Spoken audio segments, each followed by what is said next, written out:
Hello friends, this is your channel UP board study point. अगर आप लोगों ने चैनल अभी तक सब्सक्राइब नहीं किया है तो चैनल को सब्सक्राइब कर लीजिए, जिससे आगे आने वाले वीडियोस की नोटिफिकेशन आपको इजीली मिल सके। आज का टॉपिक है फ्रैक्शन, भिन्न। भिन्न होता क्या है? भिन्न होता है, फ्रैक्शन होता है कि किसी भी चीज का कोई पार्ट, मान लीजिए कि आपके पास एक सर्कल है और आप बोलें कि इस सर्कल को हाफ पार्ट में डिवाइड कर दीजिए, दो इक्वल पार्ट में डिवाइड कर दीजिए। मतलब अगर हम इसको दो इक्वल पार्ट में डिवाइड करेंगे मीन्स इसको हाफ हाफ करेंगे, तो हाफ पार्ट ये हो गया और हाफ पार्ट ये हो गया। अगर हमें इसे फ्रैक्शन में लिखना हो तो हम कैसे लिखेंगे? फ्रैक्शन में लिखने का मतलब है कि टोटल पार्ट कितना है, ये अगर इसको हम बोलेंगे तो ये क्या होगा, ये एक पूरा होल होगा, होल पार्ट होगा। हम इसका हाफ करेंगे।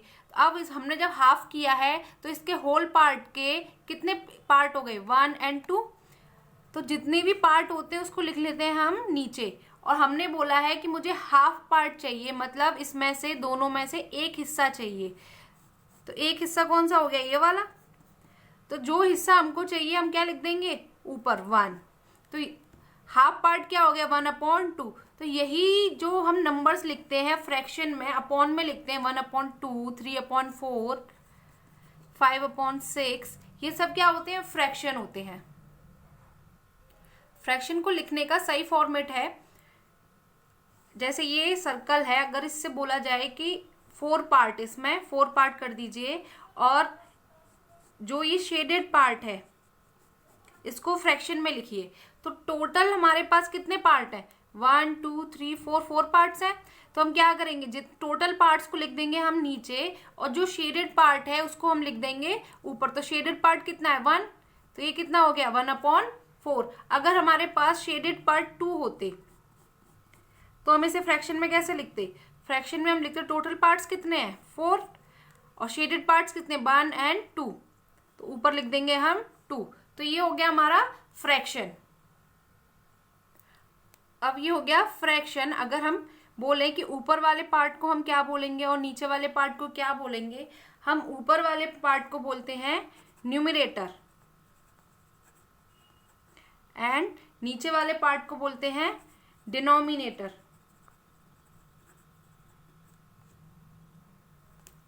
हिंदी में बोलेंगे ऊपर वाले पार्ट को अंश और नीचे वाले पार्ट को बोलेंगे हर। मतलब अंश वट्टे हर, न्यूमरेटर मतलब upon denominator, numerator upon denominator. अब हम पढ़ेंगे टाइप्स ऑफ फ्रैक्शन, भिन्नों के प्रकार। भिन्न कौन कौन से होते हैं और कितने प्रकार के भिन्न होते हैं, अब हम ये पढ़ेंगे। सबसे पहले स्टार्ट करते हैं साधारण भिन्न, सिंपल फ्रैक्शन। साधारण भिन्न, सिंपल फ्रैक्शन। सिंपल फ्रैक्शन होता है जहां पर डिनोमिनेटर हर हमारा 10 की यूनिट में नहीं होता है। साधारण भिन्न सिंपल फ्रैक्शन होता है जहां पर हर डिनोमिनेटर 10 की यूनिट में नहीं होता है, 10 की यूनिट में नहीं होना चाहिए। जब हमारा सिंपल फ्रैक्शन होगा, साधारण भिन्न होगी, वो 10 की यूनिट में, जहां पर डिनोमिनेटर 10 की यूनिट में नहीं होगा। जैसे अगर हम लिख सकते हैं 4/7, 6/9, 3/4, तो यहाँ पर जो डिनोमिनेटर है वो हर 10 की यूनिट में नहीं है। अगर 10 की यूनिट में होता है तो वो सिंपल फ्रैक्शन नहीं होगा, साधारण भिन्न नहीं होगा। सेकंड है डेसिमल फ्रैक्शन, दशमलव भिन्न। सेकंड है दशमलव भिन्न,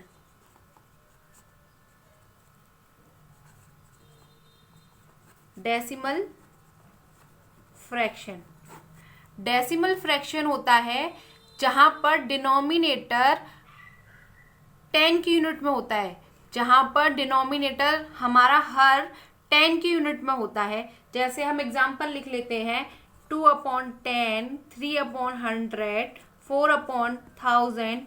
तो यहाँ पर जो डिनोमिनेटर है, हर है, वो 10 की यूनिट में है। तो ये कौन सा भिन्न है? ये कौन सा फ्रैक्शन है? ये है दशमलव भिन्न। Decimal fraction. और सिंपल फ्रैक्शन क्या होता है, जहां पर डिनोमिनेटर 10 की यूनिट में नहीं होना चाहिए, और डेसिमल फ्रैक्शन होता है जहां पर डिनोमिनेटर 10 की यूनिट में होना चाहिए। नेक्स्ट है समान भिन्न लाइक फ्रैक्शन एंड असमान भिन्न अनलाइक फ्रैक्शन। समान भिन्न क्या होते हैं और असमान भिन्न क्या होते हैं? समान भिन्न वे भिन्न हैं जिनके हर समान होते हैं, मतलब जिनके डिनोमिनेटर इक्वल होते हैं। जैसे हम लिख लेते हैं 3/2, 4/2, 6/2। तो इसमें क्या है, ये सारे भिन्न जो हैं वो समान भिन्न है। क्यों समान भिन्न है? क्योंकि इन सब के जो हर हैं, डिनोमिनेटर हैं, वो क्या है, इक्वल है। जैसे अगर हम लिख सकते हैं, अगर हम वेरिएबल फॉर्म में लिखें a/b, c/b, d/b, तो यहाँ पर सबके b इक्वल है कि नहीं? तो समान भिन्न क्या होते हैं? जहां पर डिनोमिनेटर हर समान होते हैं। तो ये कौन से भिन्न है? समान भिन्न। और असमान भिन्न जहां पर डिनोमिनेटर जो हर है वो समान नहीं होते। जैसे एग्जांपल लिखते हैं 1/2, 3/5, 7/8 एंड 13/4। अगर हम यहाँ देखें तो यहाँ पर सबके जो हर हैं, जो डिनोमिनेटर हैं, वो इक्वल नहीं है। तो ये कौन सी भिन्न है? ये सब भिन्न असमान भिन्न है। अगर हम इसे वेरिएबल फॉर्म में लिखें तो a/b, c/d, e/f, तो यहाँ पर क्या है, ये लोग, ये सब जो जितने भी डिनोमिनेटर हैं, हर हैं, वो इक्वल नहीं है। तो समझ में आया है कि समान भिन्न क्या है और असमान भिन्न क्या है? समान भिन्न जहां पर डिनोमिनेटर इक्वल होते हैं, और असमान भिन्न जहां पर डिनोमिनेटर इक्वल नहीं होते हैं। नेक्स्ट है उचित भिन्न प्रॉपर फ्रैक्शन, अनुचित भिन्न इम्प्रॉपर फ्रैक्शन। उचित फ्रैक्शन, प्रॉपर फ्रैक्शन वो हैं जिनमें अंश हर से छोटा होता है, न्यूमिनेटर डिनोमिनेटर से छोटा होता है। अंश हर से छोटा होता है, न्यूमिनेटर जो है डिनोमिनेटर से छोटा होता है। n for numerator and d for denominator. तो अगर हम एग्जाम्पल लें तो एग्जाम्पल होगा 1/2, 2/3, 4/5। यहाँ पर अगर माने तो n बराबर 1 है और d बराबर 2 है, तो यहाँ पर n छोटा है d से, मतलब d बड़ा है n से, 2 बड़ा है 1 से, तो नीचे जो हर है, हर अंश से बड़ा है। जब भी हर अंश से बड़ा होगा तो उचित फ्रैक्शन होगा, वहां पर उचित भिन्न होगी, प्रॉपर फ्रैक्शन होगा। ऐसे ही अनुचित भिन्न इसका अपोजिट कर दे, जहां पर अंश बड़ा होगा हर से, न्यूमिनेटर बड़ा होगा डिनोमिनेटर से। एग्जाम्पल ले लेते हैं हम 5/2, 7/3 एंड 9/5। तो यहाँ पर अगर हम देखें तो n बराबर 5 है और d बराबर 2 है, तो यहाँ पर 5 बड़ा है 2 से, मतलब न्यूमिनेटर बड़ा है डिनोमिनेटर से। जब न्यूमिनेटर बड़ा होता है डिनोमिनेटर से, तब वो कौन सा फ्रैक्शन है? इम्प्रॉपर फ्रैक्शन, अनुचित भिन्न। और जब न्यूमिनेटर छोटा होता है डिनोमिनेटर से, तो वो फ्रैक्शन होता है प्रॉपर फ्रैक्शन, उचित भिन्न। नेक्स्ट पॉइंट है संयुक्त भिन्न, मिक्स्ड या कंपोजिट फ्रैक्शन। संयुक्त भिन्न वे भिन्न है जहां पर पूर्णांक संख्या और एक उचित भिन्न को मिलाकर एक भिन्न बनती है, उसे हम संयुक्त भिन्न कहते हैं। A combination of a whole number and a proper fraction is called mixed fraction और composite fraction। जहां पर पूर्णांक आपको बताया है, होल नंबर्स 0 से लेकर इन्फिनिटी तक होते हैं, 0, 1, 2, 3, तो इन्फिनिटी तक जाते हैं।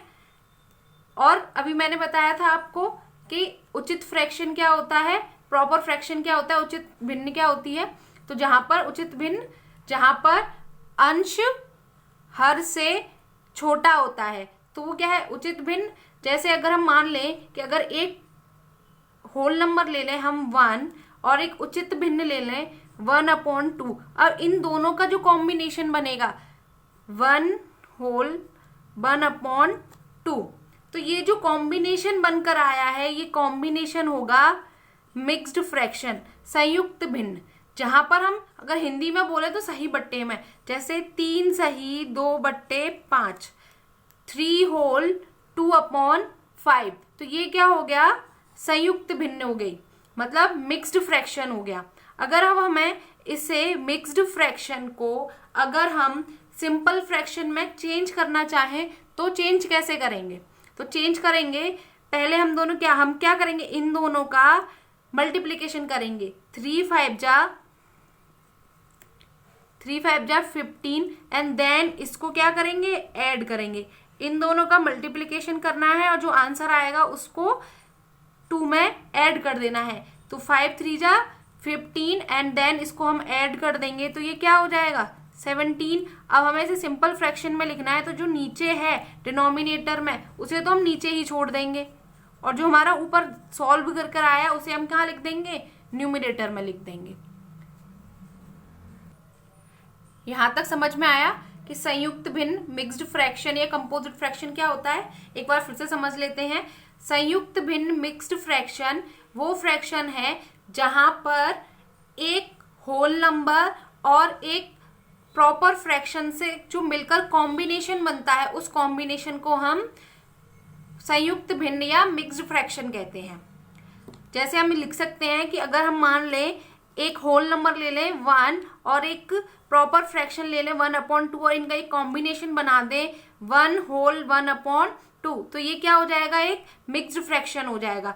अभी हमने सीखा था कि मिक्स्ड फ्रैक्शन को सिंपल फ्रैक्शन में कैसे चेंज करना है, तो हम क्या करेंगे, हमने नंबर लिया था 3 होल 2/5, तो क्या करेंगे, इन दोनों का मल्टीप्लीकेशन करेंगे और जो आंसर आएगा उसको इसमें ऐड कर देंगे तो ये सिंपल फ्रैक्शन में चेंज हो जाएगा। तो सिंपल फ्रैक्शन में चेंज हो गया, कितना आया था, 17/5। अगर हमें कोई भी नंबर सिंपल फ्रैक्शन में दिया है और हमसे बोला जाए कि इसको मिक्स्ड फ्रैक्शन में चेंज कर दीजिए, तो हम कैसे चेंज करेंगे, हम इसी को वापस मिक्स्ड फ्रैक्शन में चेंज कर देखते हैं। तो हम क्या करेंगे, हमेशा डिनोमिनेटर का न्यूमिनेटर में डिवाइड करते हैं तो हम यहाँ पर भी वही कर देंगे। तो क्या आ जाएगा, 5 3 जा 15, बचेगा क्या, रिमाइंडर 2। तो हम क्या करते हैं कि जो रिमाइंडर होता है, रिमाइंडर को नीचे वाले को तो ले जाते हैं ऊपर, डिनोमिनेटर को डिनोमिनेटर में ही छोड़ देते हैं और जो हमारा आंसर आया होता है उसे हम कहाँ लिख देते हैं, होल में लिख देते हैं। तो 3 होल 2/5। एक और एग्जांपल से समझ लेते हैं। अगर हम देते हैं 2 का डिवाइड 19 में तो कैसे सॉल्व होगा, 2 9 जा 18, बचेगा 1। तो हमने अभी क्या समझा था, जो नीचे रिमाइंडर होता है हम उसको कहाँ लिख देते हैं, ऊपर। जो डिनोमिनेटर होता है, जो यहाँ पर भाग दिया जाता है जिससे उसको हम कहाँ लिख देंगे, डिनोमिनेटर में। और जो यहाँ ऊपर होता है उसे कहाँ लिख देते हैं हम, होल में। तो इसको क्या लिखेंगे, 9 होल 1/2। नेक्स्ट पॉइंट है व्युत्क्रम भिन्न, इनवर्स फ्रैक्शन। इनवर्स का मतलब तो आपको पता होगा, इनवर्स मतलब उल्टा, तो व्युत्क्रम मतलब भी उल्टा। इनवर्स फ्रैक्शन वे फ्रैक्शन है जिन्हें हम उल्टा लिख देते हैं। मान लेते हैं कि P/Q एक फ्रैक्शन है, अब हमें इसका इनवर्स फ्रैक्शन चाहिए तो हम क्या करेंगे, उल्टा कर देंगे। जो नीचे है उसे ऊपर लिख देंगे और जो ऊपर है उसे नीचे लिख देंगे। तो हम इसे क्या कहेंगे, व्युत्क्रम भिन्न, इनवर्स फ्रैक्शन। जो डिनोमिनेटर है उसे न्यूमिनेटर में और जो न्यूमिनेटर है उसको डिनोमिनेटर में। तो ये क्या हो जाएगा, इसका व्युत्क्रम भिन्न हो जाएगा। एक और एग्जांपल ले लेते हैं, 4/5। अब हम इसका इनवर्स फ्रैक्शन लिखेंगे तो हम क्या लिखेंगे, 5/4। जैसे 6/9। तो अगर हमें इसका व्युत्क्रम फ्रैक्शन लिखना है, इनवर्स फ्रैक्शन लिखना है, तो हम क्या करेंगे, 9/6। तो ये क्या हो जाएगा, व्युत्क्रम फ्रैक्शन, व्युत्क्रम भिन्न, इनवर्स फ्रैक्शन। नेक्स्ट पॉइंट है सतत भिन्न, कंटिन्यूड फ्रैक्शन। सतत मीन्स लगातार, तो लगातार सतत भिन्न वे भिन्न है जो लगातार चलते रहते हैं। जैसे 1/4, 3/2। तो ये क्या है, फ्रैक्शन के नीचे क्या है, फ्रैक्शन है। तो अगर हम इसे सॉल्व करना चाहें तो कैसे सॉल्व करेंगे, तो क्या करेंगे, ये जो बीच वाले हैं इन दोनों को सॉल्व करेंगे और जो ये ऊपर नीचे वाले हैं इनको सॉल्व करेंगे। तो क्या करेंगे, नीचे जो सबसे नीचे वाला है उसको कहाँ ले जाएंगे हम, सबसे ऊपर। तो 1 × 2 और जो बीच वाला है इन दोनों का इंटू कर देंगे 4 × 3। तो ये क्या हो जाएगा 3/4 3 जा 12। तो अगर हम इसे सॉल्व करना चाहे तो इस तरह से सॉल्व होगा। एक और एग्जांपल ले लेते हैं। एग्जांपल 3 + 2/4 + 1/1 + 5/6। अगर हमारे पास इस तरह से कोई प्रॉब्लम दी है तो हम इसको क्या बोलेंगे, इसको हम बोलेंगे सतत भिन्न। अब हम इसको सॉल्व करना सीखेंगे कि ऐसी अगर हमारे पास ऐसी भिन्न आती हैं तो हम उन्हें सॉल्व कैसे करेंगे। सबसे पहले लेंगे नीचे से सॉल्व करना शुरू कर देंगे। तो यहाँ पर अगर कुछ नहीं है तो यहाँ पर 1 है। अब हम क्या करेंगे, इनका एलसीएम लेंगे। इसको तो ऐसे लिख देंगे, पहले सॉल्व करेंगे हम इतने पोर्शन को। तो यहाँ इसका एलसीएम लेंगे, कितना आएगा 6। तो 6 + 5। अब हम आगे सॉल्व करेंगे तो 3 + 2/4 + 1/, ये कितना हो जाएगा 11/6। अब देखिए ये एक अपना फ्रैक्शन है और इसके नीचे 1 के नीचे कुछ नहीं है तो हम क्या मान लेंगे, 1 मान लेंगे। और हमने अभी यहाँ सीखा था कि बीच बीच वालों का मल्टीप्लीकेशन और ऊपर नीचे वालों का मल्टीप्लीकेशन कर देंगे। ऐसे ही हम यहाँ करेंगे कि इन दोनों का मल्टीप्लीकेशन कर देंगे और इन दोनों का कर देंगे। तो आगे देखिए 3 + 2/4 प्लस अब क्या होगा, जो 6 है वो 6 कहाँ चला जाएगा ऊपर और 11 रह जाएगा नीचे। अब क्या हो गया, हम इस फ्रैक्शन को सॉल्व करेंगे, इस वाले पोर्शन को। तो 3 + 2/, यहाँ पे कुछ नहीं है तो 1 है, यहाँ एलसीएम लेंगे तो कितना आएगा 11। फिर 44 इंटू कर देंगे यहाँ +6। इसे आगे सॉल्व करेंगे तो क्या हो जाएगा 3 + 2/, कितना होगा, ये हो जाएगा 50/11। अब देखो ये एक फ्रैक्शन है और यहाँ कुछ नहीं है तो यहाँ 1 मानेंगे। अब बीच बीच वालों का इंटू और ऊपर नीचे वालों का इंटू। तो आगे देखिए आगे क्या करेंगे, 44 + 6/11 ये हो गया। अब इन दोनों का एडिशन कर देंगे तो ये कितना हो जाएगा 50/11। ये एक फ्रैक्शन है और यहाँ पर कुछ नहीं है तो इसके नीचे क्या होगा 1 होगा। तो हमने अभी सीखा था कि बीच बीच वालों को मल्टीप्लीकेशन और ऊपर नीचे वालों को मल्टीप्लीकेशन करेंगे। तो क्या कर देंगे अब 3 + 22/50। अब फिर से इनको सॉल्व कर लेंगे, यहाँ एलसीएम आएगा तो कितना लिखेंगे, फिर हम यहाँ सॉल्व कर लेते हैं 50 और 50 का इंटू 3 से करेंगे तो कितना हो जाएगा 150 + 22। अब इनको ऐड कर देंगे तो कितना हो जाएगा 172/50। अगर अच्छे से अभी क्लियर नहीं हुआ है तो आगे हम फ्रैक्शन वाले addition, subtraction, multiplication and division सीखेंगे, तब वहां आपका और अच्छे से क्लियर हो जाएगा। यहाँ पर मेरा इंटेंशन था, मेरा मोटिव था सिर्फ आपको ये बताना कि सतत भिन्न क्या होती है। सतत भिन्न वो होती है जो लगातार चलती रहती है, एक के नीचे एक, एक के नीचे एक। आज की वीडियो को यहीं रोकते हैं। फ्रैक्शन से रिलेटेड जितने भी पॉइंट्स हैं और जितने भी टॉपिक्स हैं वो हम नेक्स्ट वीडियो में करेंगे। और आप लोगों ने अगर अभी तक चैनल सब्सक्राइब नहीं किया है तो चैनल को सब्सक्राइब कर लीजिए, वीडियो को लाइक कर दीजिए। और इससे रिलेटेड जितनी भी पीडीएफ हैं, आज मैंने जो भी कराया है इसकी पीडीएफ अगर आप लोगों को चाहिए तो आप मेरा टेलीग्राम चैनल भी ज्वाइन कर सकते हैं। उसकी लिंक मैं आपको डिस्क्रिप्शन बॉक्स में दे दूंगी। Thank you.